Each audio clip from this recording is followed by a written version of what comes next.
Good evening everyone, welcome back. आज का हमारा टॉपिक है एलसीएम एंड एचसीएफ।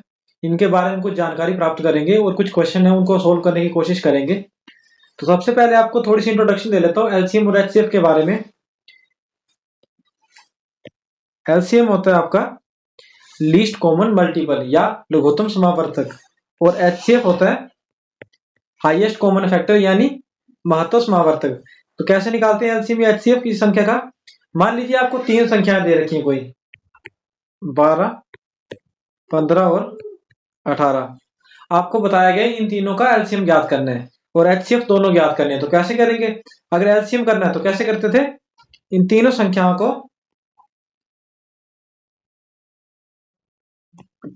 12, 15 और 18,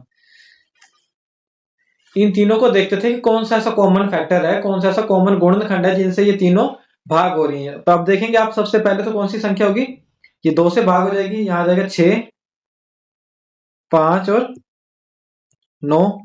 फिर यहाँ 2 से अगर एक संख्या हो रही है तो फिर 2 से 3, 5 और 9। फिर 3 से करेंगे तो 3 एकम 3, 5 और 3। फिर 3 से हो जाएगी 1, 5, 1। फिर 5 से 1, 1 और 1। अब जब इनको मल्टीप्लाई करेंगे आपस में तो 5 थी 15, 15 थी 45 और 90, और 90 को 2 से मल्टीप्लाई करेंगे तो 180 आएगा आपका एलसीएम, है ना।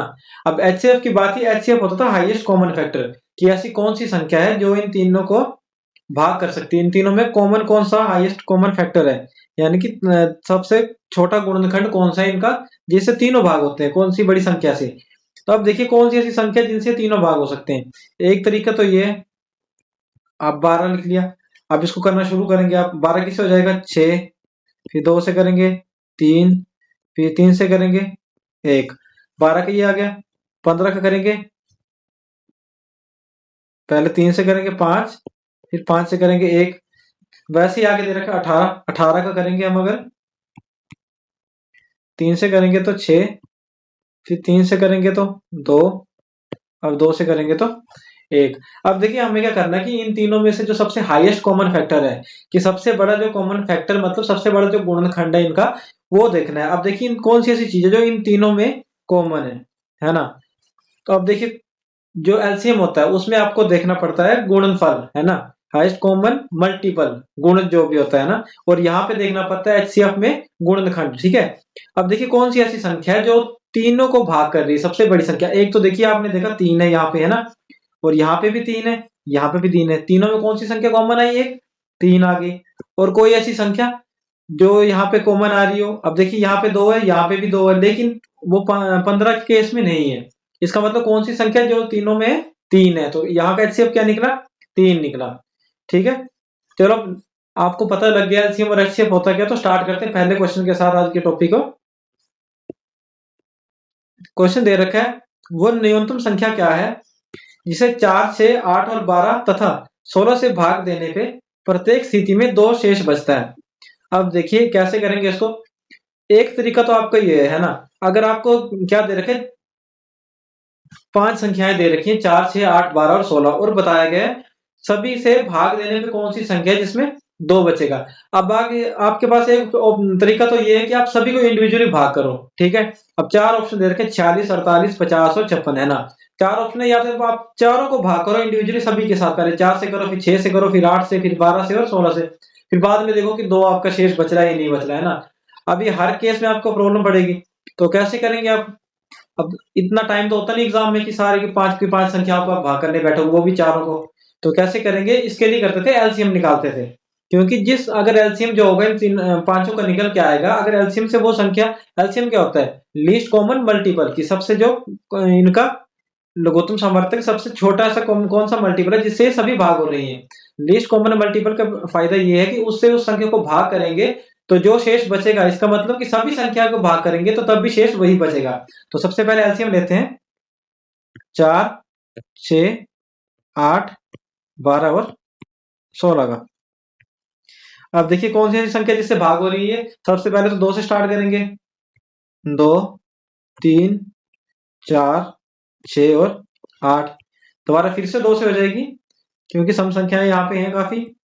4 से करेंगे 2, 3 और फिर 4। एक बार फिर से 2 से करेंगे 1 3, 1 3 और 2।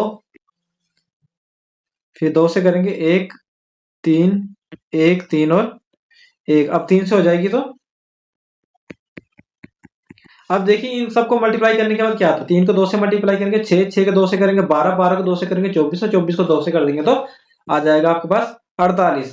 अब 48 एक ऐसी संख्या बची जिससे हम इन सभी संख्याओं को भाग करेंगे और हमारे पास शेष बचना चाहिए 2, है ना। रिमाइंडर आपके पास 2 बचना चाहिए। यहाँ पे लिखा हुआ है प्रत्येक स्थिति में 2 शेष बचे।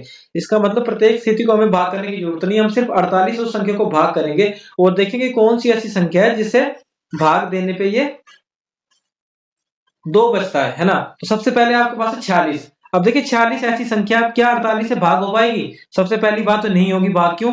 क्योंकि 46 है 48 से कम है। ठीक है, इसका मतलब ये संख्या, ये क्वेश्चन ऑप्शन तो निगलेक्ट हो गया। उसके बाद 48 से बी, अगर बी 48 को हम भाग करें 48 के साथ तो क्या 2 रिमाइंडर बचेगा, 2 शेषफल बचेगा? नहीं बचेगा।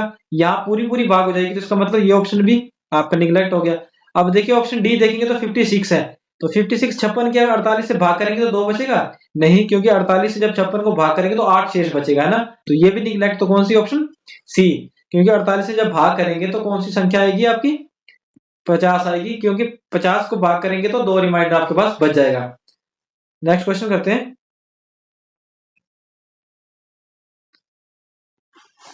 अब देखिए आप सोच रहे हो कि एलसीएम करने को इतना टाइम लग रहा है ना, अब एग्जाम में करेंगे एलसीएम, इतना टाइम वेस्ट होगा, कैसे करेंगे इस क्वेश्चन को।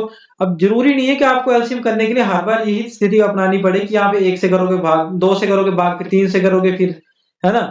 जरूरी नहीं इस तरीके से करें। एक और तरीका होता है आपको करने का। सबसे पहले आप देख लीजिए कि कौन सी ऐसी संख्या है जिसका यहाँ पे गुणज पड़ा है, या मतलब समझ लो कि उसके टेबल में जो संख्या आती है। अब देखिए ये सारी संख्या 4, 8 और 16 दे रखी है ना। अब इनमें से देखो आपकी कौन सी ऐसी संख्या है जो एक दूसरे से भाग हो रही है पूरी पूरी तरह से।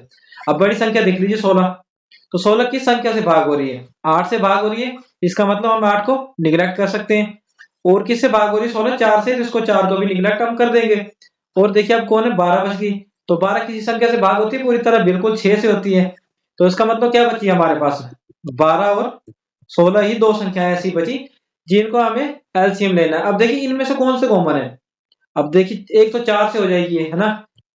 आपको 2 2 से ट्राई नहीं करना है, इस बार आपको सीधा बड़ी संख्या ले लीजिए। 4 से ट्राई करेंगे तो 3, और यहाँ 4, फिर यहाँ 3 से करेंगे तो। अब इससे देखिए इसके आगे भी आपको करने की जरूरत नहीं है ना। क्यों? क्योंकि अब देखिए ये दोनों ऐसी संख्याएं आ चुकी हैं जो अलग अलग एक दूसरे से, है ना। 3 और दूसरी क्या थी? 4 थी। अब क्या करेंगे? सिंपल 4 को 3 से मल्टीप्लाई करेंगे 12, और 12 को 4 से करेंगे तो 48 आ जाएगा। डायरेक्ट आपका एलसीएम इतना लेने में टाइम वेस्ट नहीं होगा। कैसे किया? सबसे पहले क्या कि यहाँ पे देखना है आपको, सबसे बड़ी संख्या देखनी है। कौन सी संख्या है? 2 सबसे बड़ी, 1 या 2 कोई भी संख्या देख लीजिए। अब देखिए 16 से कौन सी ऐसी संख्या जो पूरी तरह से भाग हो सकती है? अब 16 से 16 को भाग करेंगे कि कौन सी ऐसी संख्या से कि पूरी पूरी भाग हो जाएगी? एक तो 4 हो जाएगा, 16 4 निगलेक्ट हो जाएगा। 8 हो जाएगा तो 8 निगलेक्ट हो जाएगा। अब 6 नहीं हो रहा पूरी तरह से, है ना।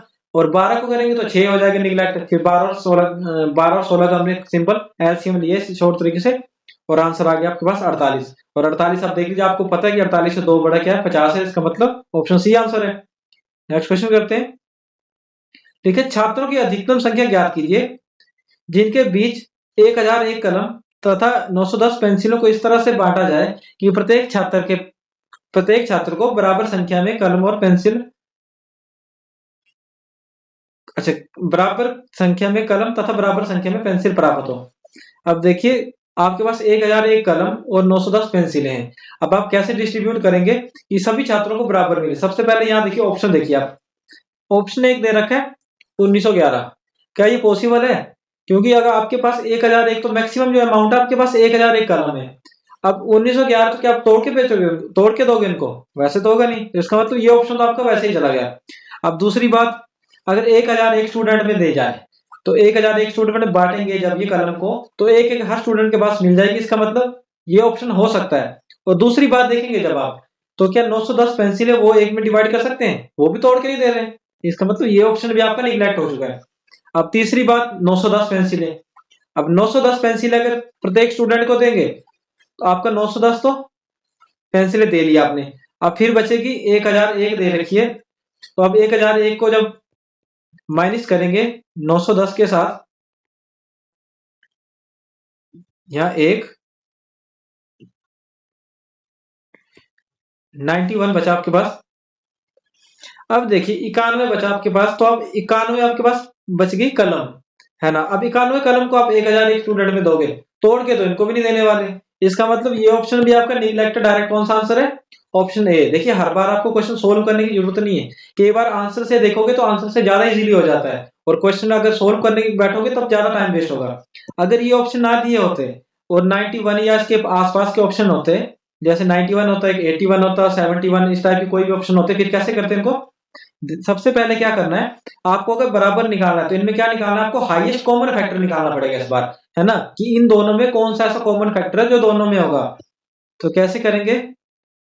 एक आपका 1001 और एक 910। अब देखिए एक तरीका तो आपको ये है कि आप ऐसे करने बैठोगे इसको, इससे आपका काफी टाइम जाता है। तो क्या करेंगे कि डायरेक्ट तरीका बताता हूँ। अब इसको 910 और 1001 को, या तो ऐसे एक बार करके बताता हूँ। अब 91 कौन सी संख्या जिससे भाग हो जाएगी? 7 से हो जाएगी। यहाँ का 13 को 7 से मल्टीप्लाई करेंगे 91, यहाँ आगे 130, फिर 10 से करेंगे तो यहाँ 13 रह जाएगा, और 13 से करेंगे तो 1। अब यहाँ देखिए यहाँ किससे चला जाएगा? ये 7 से ट्राई करते हैं। 7 से चला गया ये, एक बार फिर से ट्राई करते हैं किस संख्या के साथ जाएगा।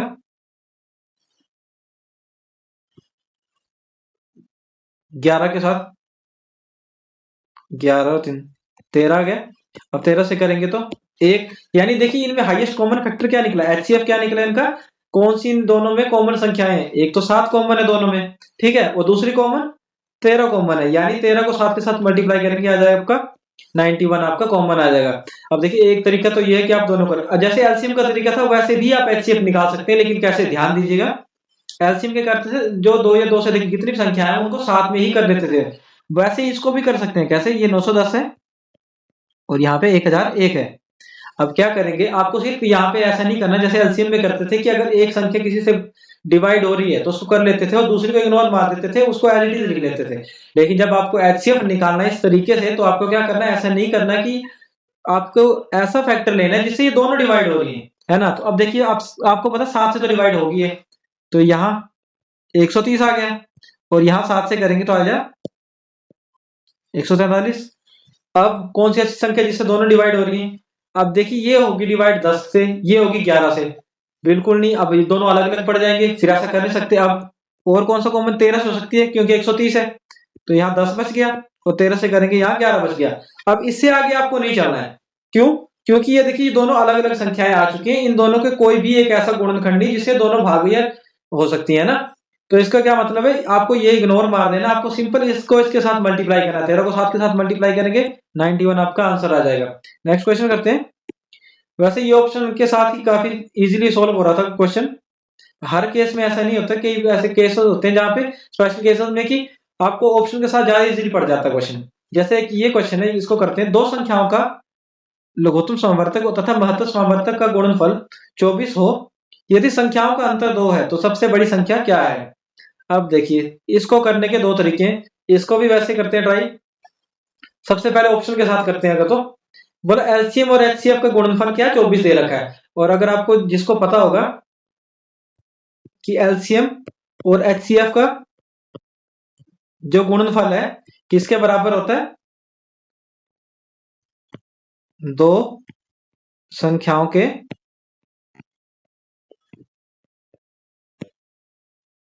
गुणनफल के, है ना। एलसीएम और एचसीएफ को जो जब मल्टीप्लाई करेंगे तो सेम वो संख्या आएगी जिससे दो संख्याओं को अगर मल्टीप्लाई करने के बाद आता था। जैसे मान लीजिए जैसे यहाँ पे 24 दे रखा है ना, अब 24 आपको क्या दे रखा है? दो संख्याओं का गुणनफल दे रखा है, तो एलसीएम गुणा एचसीएफ क्या आ गया आपके पास? 24 आ गया। और आपको पता है दोनों संख्याओं का गुणनफल होगा, अगर दोनों संख्याओं को मल्टीप्लाई करेंगे तब भी 24 आएगा, है ना। और ये बता रखा है कि यदि संख्याओं के बीच का अंतर 24 है तो सबसे बड़ी संख्या ज्ञात कीजिए। सबसे पहले तो ऑप्शन के साथ ट्राई करते हैं। आपको पता है कि संख्या के बीच का अंतर कितना है? 2 दे रखा है, तो बोला सबसे बड़ी संख्या ज्ञात करनी है। अगर मान लीजिए आपकी संख्या 3 हुई, 3 सबसे बड़ी संख्या हुई, और अगर पता है आपको कि दो संख्याओं का अंतर 2 है, तो 3 से 2 माइनस कर देंगे तो क्या आ जाएगा? 1, यानी 3 बड़ी संख्या और 1 छोटी संख्या, है ना। और 3 को के साथ मल्टीप्लाई करने पे क्या 24 आता है? नहीं आता। इसका मतलब ये ऑप्शन तो निगलेक्ट हो गया। नेक्स्ट आपके पास 4 दे रखा है। अगर 4 को ट्राई करते हैं कैसे, 4 और आपको बोला अंतर 2 का है, इसका मतलब छोटी संख्या कौन सी होगी, 4 माइनस 2, 2, 4 के 2 के साथ मल्टीप्लाई कीजिए, क्या आ गया 8। अब 8 भी नहीं है हमारे पास, तो 24 है। अब 6 की बात आ गई, 6 के साथ कैसे करेंगे, 6 और मल्टीप्लाई करेंगे, संख्याओं का अंतर 2 दे रखा है, इसको 6 के साथ 2 को माइनस कर दीजिए, क्या आ गया 4, 6 को 4 के साथ गुणा करेंगे तो 24, यानी ऑप्शन सी आपका करेक्ट आंसर है। ठीक है, ये आपने कर लिया ऑप्शन के साथ बड़ी जल्दी से। अगर आपको करना पड़ता है इसको सोल्व करके, फिर कैसे करते, तभी मैं बता रहा हूँ, जरूरी नहीं कि आपको हर क्वेश्चन सोल्व करके करना पड़े। कई बार ऐसा होता है कि ऑप्शन के साथ क्वेश्चन जल्दी सोल्व हो जाता है ना। हर बार आपको क्वेश्चन से ही नहीं ट्राई करना, कई बार ऑप्शन से भी ट्राई करना चाहिए। अब देखिए यहाँ पे क्या दे रखा है, गुणनफल 24 दे रखा है, तो अपने सबसे पहले क्या करना है, 24 के गुणनखंड बना लेना है। 2 से करेंगे तो 12।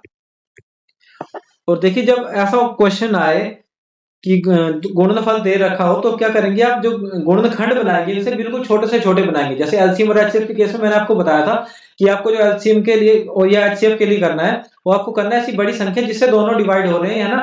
पर एलसीएम और एचसीएफ केस में सिर्फ अगर गुणनफल या गुणनखंड निकालने की जरूरत पड़ेगी आपको, फिर आपको सबसे छोटी संख्या से ही ट्राई करना है। और 2 से करेंगे यहाँ पे 6, फिर 2 से करेंगे 3, और 3 से 1।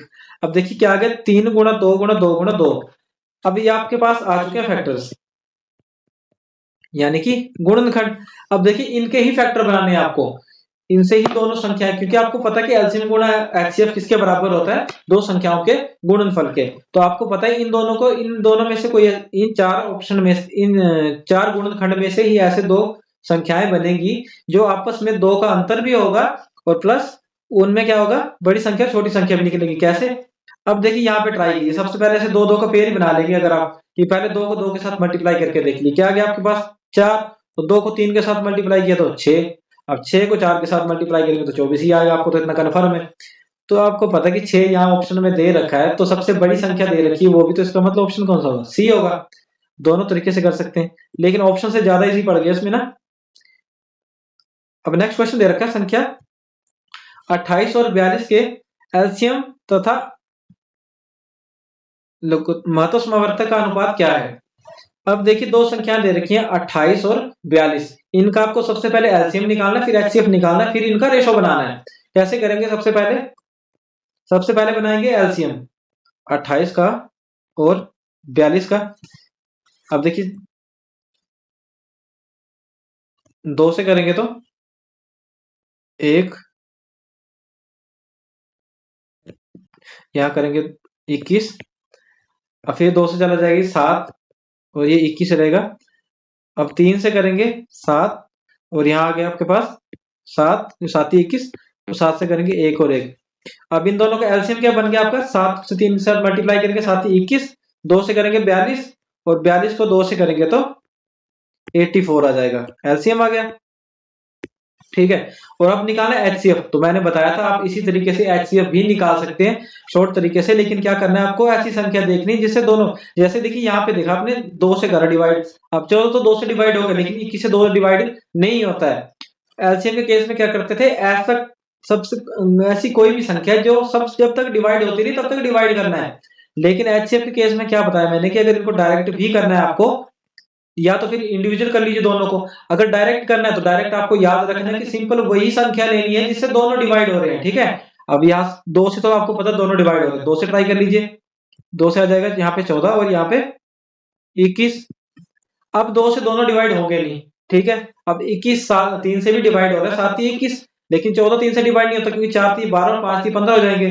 तो अब किससे ऐसी संख्या जिससे दोनों डिवाइड हो रहे हैं, 7 से, 2 और यहाँ पे 3। अब आपको इन दोनों को तो भूल जाना बिल्कुल डायरेक्ट, अब दोनों क्योंकि अलग अलग है तो इससे आगे तो आप करोगे नहीं ऑप्शन में। अब ये तो संख्या दे रखी है, इन दोनों को मल्टीप्लाई कर लीजिए, यानी आ गया आपके पास 14 आ गया। तो अब पूछा है लघुत्तम समावर्तक तथा महत्तम समावर्तक का अनुपात, तो लघुत्तम समावर्तक आपके पास आ गया 84, महत्तम समावर्तक आपके पास आ गया 14 आ गया, है ना, और 1 और 6, यानी 6:1 आ गया। ऑप्शन ए ही आपका करेक्ट आंसर है। अब मूव करते हैं नेक्स्ट क्वेश्चन की ओर, लास्ट क्वेश्चन आज का। दो संख्याओं का एलसीएम 1820 तथा महत्तम समावर्तक 26 है। यदि एक संख्या 130 है तो दूसरी संख्या ज्ञात कीजिए। अब देखिए मैंने आपको लास्ट स्लाइड में बताया, लास्ट क्वेश्चन जब किया था तो क्या बताया मैंने, एलसीएम गुणा HCF is equal to multiple of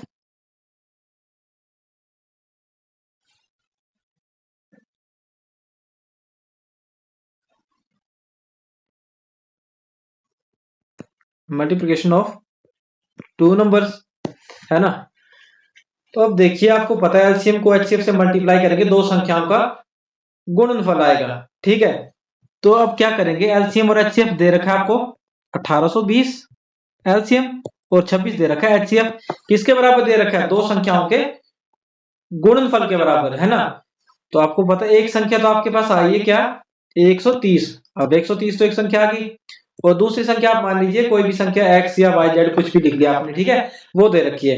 तो अब क्या करेंगे, इसको कैसे सोल्व करेंगे, आपको पता है x के साथ ही मल्टीप्लाई हो रहा है, तो 1820 गुणे 26।